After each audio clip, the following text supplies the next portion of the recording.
Going to do my trade review. I had two trades today. One was a loser, the other one was a winner. So we'll go over those two trades and we'll analyze what exactly happened today in the early morning session. Not so early, normal market hours, that is. So there was a huge pop at 10 a.m. and that actually stopped me out of a bearish trade. But then there was significant opportunity later on Netflix, which was pretty much a blue sky breakout type of trade, even though it wasn't really blue sky breakout, but it was like the calls were blue sky breakouts, what I mean. And nice trade there. So we'll go over those real quick here. So NVDA this morning, I was watching the basically NVIDIA and Apple, SPY, they're all kind of doing the same thing. So it's basically just like pick and choose which one you want to trade. Whatever options have the best liquidity, pick and choose, because when volatility spikes in the market, generally everything tends to do the same. Some stocks can be stronger or weaker versus the market. Like if you look at Roku, it's been pretty dead lately. If you look at Netflix, it's been strong versus the market lately. So these are kinds of things that you want to take advantage of if you're a day trader. So yeah, let's take a look here at my trades. First trade was on NVIDIA. At 9:41 I entered. Let's go and look at that. All right, so basically I was looking to get in. I was watching this sort of sideways consolidation here. It was looking sort of like a short-term bear flag. So generally you can see there my first entry, hold on. There we go, 941. First entry on the 240 puts on NVIDIA. My fill was $1.06. Second entry, 944. Right after this, you can see it moved higher then failed.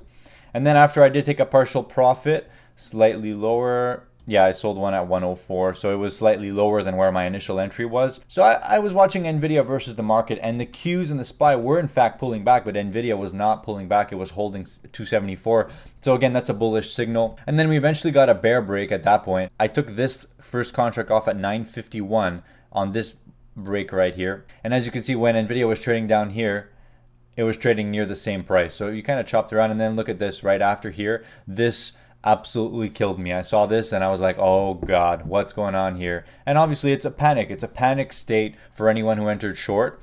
So you can see there I panicked to cover that and I ended up getting a fill at 60 cents. So that trade was a total of a $40 loss. All right. And obviously, so we'll talk briefly about how markets cause these sort of emotional spikes. And when you see a big spike like this, yes, so it's on bullish news. So it's important to take a step back from there and look at exactly what caused this. What kind of news headline are they throwing out there? Is it actually good? And what is the price doing in reaction to that headline? So as you can see, we topped out, and that is approximately the high of pre-market around that 281 area.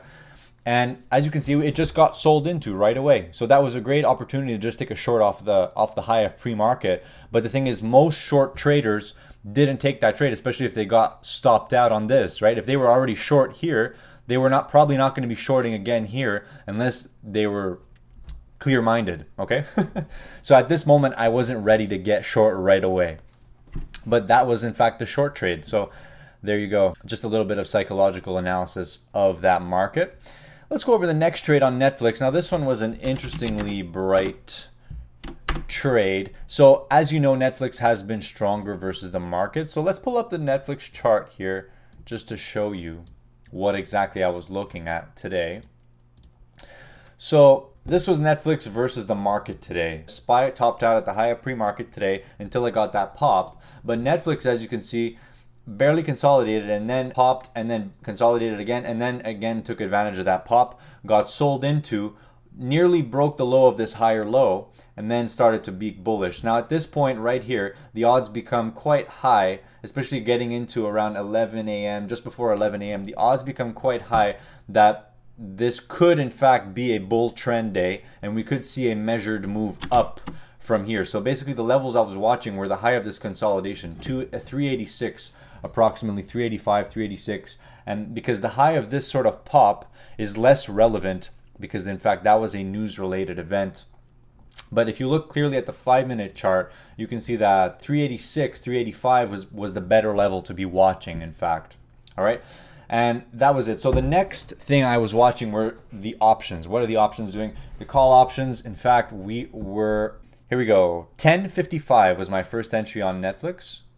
And you can see at 10:55 what had happened. You can see we did pop above this 388 level, consolidated, and then that's a very bullish consolidation at this point, we're going right into 11 a.m.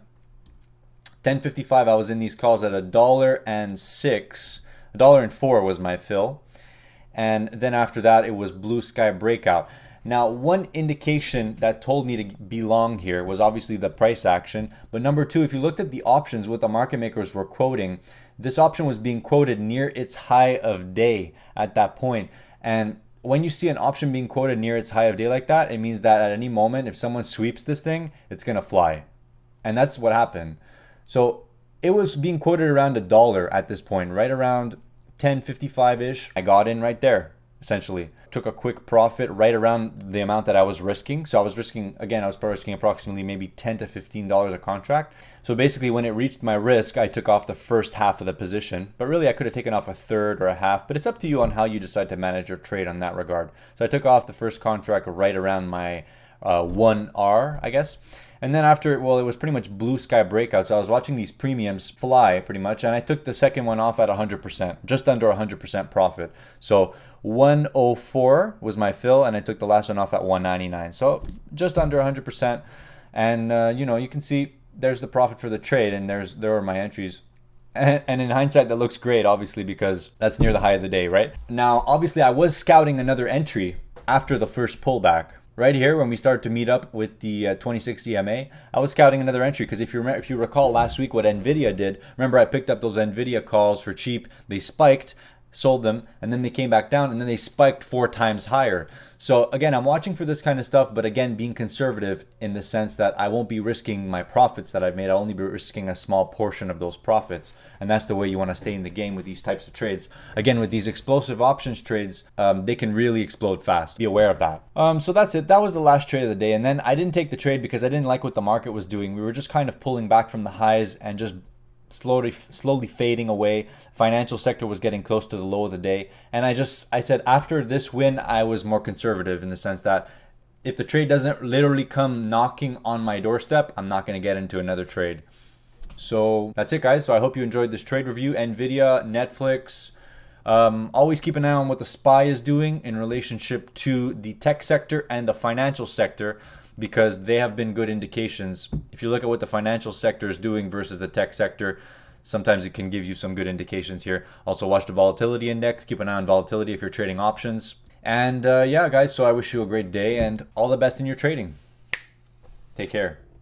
Look at me, I'm in the way here on the side here, but look at the chart for the SPY on Interactive Brokers. That's the kind of chart I have to work with today. So that's exactly why I use TradingView for charting, because lately Interactive Brokers charts and data and option data and volume has been all over the place. Sometimes the market makers just stop quoting options. Sometimes the chart data disappears. I don't know what is going on.